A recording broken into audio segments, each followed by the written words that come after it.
Hello everyone, Space Oyster here, and welcome back to Boletaria. In the last part, we cleared the, let's see, what did he do in the last part? I think it was the Tower of Latria? I want to say it was the Tower of Latria. Yeah, we did the Tower of Latria. Alright, let me make sure I got everything repaired. Okay, we do. Oh yeah, definitely the Tower of Latria, because I'm wearing the Assassin set now. Who are you? I don't remember anything. Well, maybe you should work on that. I talk to you frequently, Mr. Dude. Anyway, and then Sage Frake is over here. Hello. You assisted me in Latria. For that, I thank you. But at my age, I do not believe that I can be of help to you. Yeah, just like his apprentice, you need at least 10 magic before he'll do anything for you. And what he will do for you is he'll turn boss souls into spells. Certain boss souls, that is. Anyway, yeah, I guess we should get onto the, or World 5. Wait, no, I forgot. We got to do stuff with Stockpile Thomas first. That's right. Yeah, I got to make sure my inventory is nice and clear and... Oh. It already is. Okay, so I guess that means we just gotta jump right in. Yeah, World 5 is one of the least favorites or popular or whatever. So let's just jump right in. Valley of Defilement. This damp valley is the resting place of those who have been thrown away. Overtaken by poison and plague, the dwellers attack anyone who wanders into the valley, hoping to offer souls to the woman who showed compassion. So, yeah, we're gonna have a good time at a place called the Valley of Defilement. Alright, here we are. So, one thing working on that thing that Matthew Matosis brought up, because I'm gonna be referencing him too many times already, as it is. I don't know. Anyway, the Valley of Defilement, the first part of it at least, is the level in the game where you have the most places where you can fall off. This first part of this world takes place on a rickety... decrepit wooden planks above a huge fall. So that makes this first world a lot more difficult to handle than most of the other ones. Or at least it is for most players, I would assume. Big falls are very difficult. Beware of cute foe. Wait. What? There's a cute foe here? Who dropped those rocks? This guy didn't drop rocks. I don't see any rocks. Yeah, and then as you might have noticed in the background there, some of these enemies here are playing dead. Unfortunately, they only do that on your first trip through the Valley of Defilement, and only in this first part of it. They're not going to play dead if you return. They'll just already be standing up and in their positions. And actually... yeah, this is another good area to bring a bow to, since you can so easily snipe enemies, or I should say snip. Snipe, snip, snip, snipe. Anyway, you can so easily snipe at them from a distance. Oh, right, and then I only mentioned it briefly, but I did put on the assassin set, or at least part of it. From my visit to Latria, because I do like it better than that leather set I was wearing before, even though it's pretty much just the exact same thing, but black. Yeah. And then, I think with the guys that are playing dead, you can't actually hurt them until they get back up. I should have experimented here, since I do know, or I can see and shoot at one of the guys who's playing dead from here, but I didn't think to experiment with that. Anyway, of course, since there are a lot of places where you can drop down, that also means that the Valley of Defilement has a few shortcuts to utilize. Or you can get through this first part of the world pretty quickly if you know where and when to drop. Like, for example... well, I don't know if this is any faster than going down the ladder and all that, but it's another option. Ooh, and a Talisman of God. Yeah, and then the Valley of Defilement is oddly... oh boy, that's not good. Anyway, it's a good place to go for if you're or go to early if you're looking to upgrade faith-related stuff. Oh crap. The Valley of Defilement, its main upgrade stones are Faint Stone, which adds a faith scaling to weapons, and Marrow Stone, or Sucker Stone, which I do believe either adds poison. Wait, no, it doesn't add poison. That's in the Tower of Latria. Okay, so I believe. And what does the Sucker Stone do? You know, I don't really remember. I think you can use it with a dagger to apply an upgrade called Fatal, which really boosts the amount of damage you do with backstabs and parries and ripostes and all that. So that is an option for daggers, but yeah, I don't quite recall off the top of my head what other upgrade path it has for not stabby weapons. But yeah, this guy is playing dead here, and it's so tough if you can't lock on. Yeah, well, I can't lock on, so if you go across the bridge, he gets up, and this guy will charge at you, so it's a pretty obvious trap. Well, if you know what to look for. Behind you! Ah! Yeah, and now he's getting up. And then I do believe the enemies can inflict poison. It's tough to tell since they don't have a meter for poison buildup like they do in Dark Souls. You eventually just get poisoned. So you do have to be careful of that. Alright. Alright, so we got that guy down. And that guy down. Alright, and this is another tricky part, because there are enemies all over the place, and, you know what? Screw it, I'm just gonna go out for it. So I think part of the reason why these guys look like they've got really big noses, is it's possible that they're actually wearing, those, Plague Doctor masks. I think you know the one. They show up a lot in a lot of, steampunk things. At least I think steampunk's the right word. But the Plague Doctor mask, it has that really large beak, and then they filled the beak with stuff that smells good, because they would often be dealing with things that smell very unpleasant. And I think they do the same thing with similar masks here in the Valley of Defilement on pretty much all of its citizens. And when they live in a place where all the garbage and stuff goes, can you really blame them? Because I think for a lore reason, the Valley of Defilement is where everyone throws their stuff away. Don't stop. Okay. Well, I'm gonna drop off to the side here. I think that might be safer, because then you land on the rocks here, and then you just die. Okay, never mind then. I'll meet you guys back there. Alright, and we're pretty much back here. Let's touch my bloodstain. Yay! I regained my lost souls. You touch the mark of death itself. Ooh. Okay, anyway, let's just walk forward, and... oh crap, I still have my thingamadoodad equipped. And it's an ambush! Ow. But yeah, I would recommend dropping down that way, since you do get better rewards taking this path through the Valley of Defilement rather than going the normal way, which would have been through that fog gate that was up ahead. Anyway, what was I going on about? I don't remember.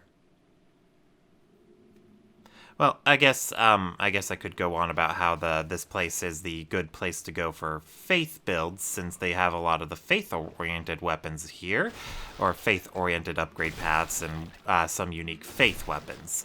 And of course, the reason why this place has so much faith stuff is actually lore-related more than it has to do with the citizens themselves. So that is really neat.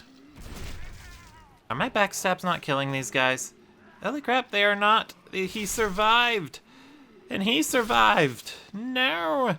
The Crescent Falchion just isn't cutting it anymore. Oh, no. And none of my other weapons are good enough yet. Oh, this is so disastrous. A storied soldier's soul. Well, that's neat. Another one. and Shard of Faint Stone. Ooh. Anyway, this thingy here is a really bloated bug. I would recommend shooting them if you have a more ranged option. Ooh, Blessed Mace. Anyway, I would recommend shooting them if you have a bow or any other ranged option, because when they pop, they inflict poison on anyone nearby. And go up the stairs, go up the stairs, go up the stairs. Okay, so these rats here, they inflict plague. So you should be very, very careful while dealing with them. I would recommend being able to go upstairs quickly, though, as an emergency, because if they do inflict the plague, it's not as bad as it would seem, because there is a vendor nearby that sells Widow's Lotus, which cures the plague. Ooh. And one of them there actually dropped an item, the Shard of Archstone. That is a very neat item. Anyway, here's our merchant for the area. Won't you buy something? My poor child is hungry. You don't deserve to die. So let me give you some advice. This place is buzzing with pests, fattened on a diet of souls. In order to protect yourself, you must keep a lotus with you. The price of survival can never be too high, can it? It cannot. You make a fair argument, lady. So, yeah, she will sell Widow's Lotus, and then she also has Soldier's Lotus, or I think it was Soldier's Lotus. I'm going to buy one of the Rotten Arrows. Those inflict poison when you... Already? My little one is a growing boy. Please be generous. Yeah, I have no idea if she's lying about her kid. But anyway, Rotten Arrows inflict poison when you hit someone with them, so I want to build up a healthy supply if I can. Anyway, I'm going to shoot this guy. Because I don't know how easily it is to tell from here, but he is a big boy. And these guys are extremely difficult to fight in melee range. I almost never survive, so I usually just shoot at him. Okay, let's go up. Up, up, up, up, up. Up, up, up, up, up. Okay, and then he should start going back. He should start... Oh my gosh, he's coming up. He's coming up. Climb, climb. Climb for your life. Your life depends on it. Oh boy, there's enemies up there. Okay. You know what? He's in a good spot. I think I can just shoot him dead from here. Yeah, but there's just... I don't know if it's just me being intimidated by their size or just, not being able to get in a good mindset for it, but I just always struggle with those guys if I try to fight them up close. Ugh. Ow. Who did that? Who did that? I have a bow. I can shoot you, whoever did that. Alright, anyway. Yeah, and then there's another ambush in here. Let's see. I can probably just shoot this guy down.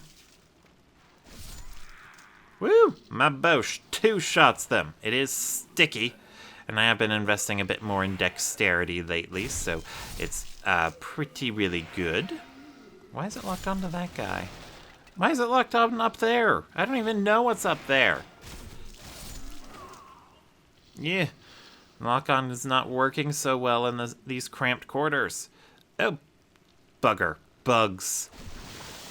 Alright, well, let's pop them, so that way it's safe to walk around. And... yeah, I'll just keep shooting them.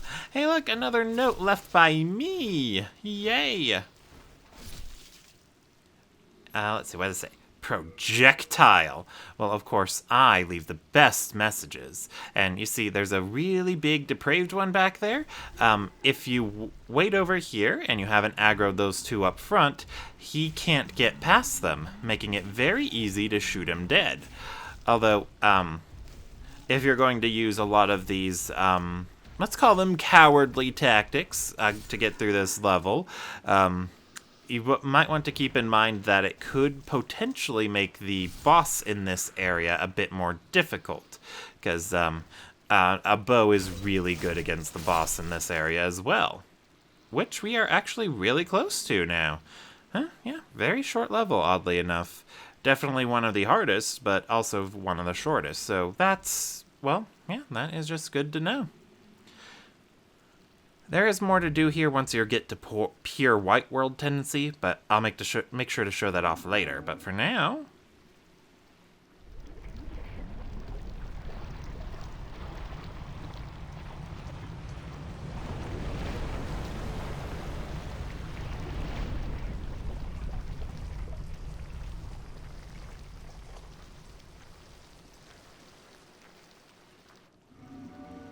This is Leechmonger. So, Leechmonger is, well, I've never fought him conventionally, but he's very difficult to deal with up close. It's tough to tell which side is his front and which is his back. Oh, come on. Lock on, there we go. And since he just flails around, it's tough to tell when he's looking at you and... Ew. Well, that's not good. So getting hit by his leeches like that causes you to take constant bleed damage. Well, not bleed damage, but just constantly take damage. And then, he just healed himself. Gosh darn it all to heck. Yeah, so, right here, you're usually safe from his projectiles, like me getting hit there. I think that was a random fluke. I'll try to be more careful going forward, but I also gotta make sure I... actually shoot him a lot, because I think that would have hit me. I don't know if that would have hit me. Ugh.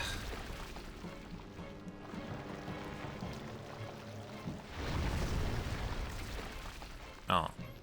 Okay. Yeah, and then some of these arrows just aren't working. Yeah. But, yeah, this is the safest way to deal with Leechmonger, so, so if you try him in melee range and it doesn't go well, bring a bow, bring a healthy supply of arrows, and shoot him dead. Because this is pretty much guaranteed to work, more or less.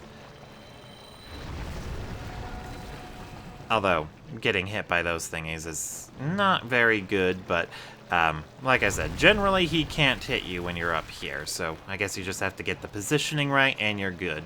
I think we're good in this spot. I don't think I'll need to move. But yeah, and then there's some interesting lore behind the bosses here, so I'll do my best to find the items that describe it. I thought the boss souls would have a description on the bosses and a bit of the lore of their areas, but the boss souls actually don't describe, don't have any lore on them. They just tell you which boss they came from and that it's a powerful soul and you can do things with it.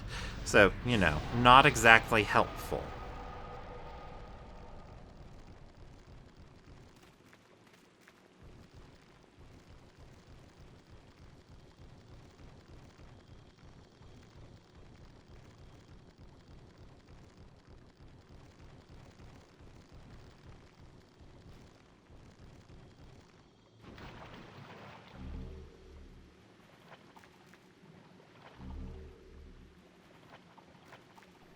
Anyway, there are just a few things back here,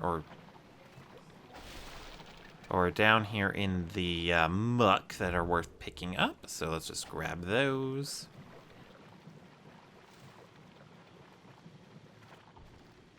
Alright, and here we go.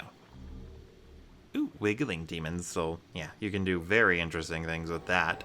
The most useful of which is you can turn it into a spell called Poison Cloud. Now that gives you a lot of cheesing options. Anyway, I'll call that here. Wait, before we do that, oh, he's dead. Anyway, I'll call that here. Thank you all for watching, and I'll see you all next time.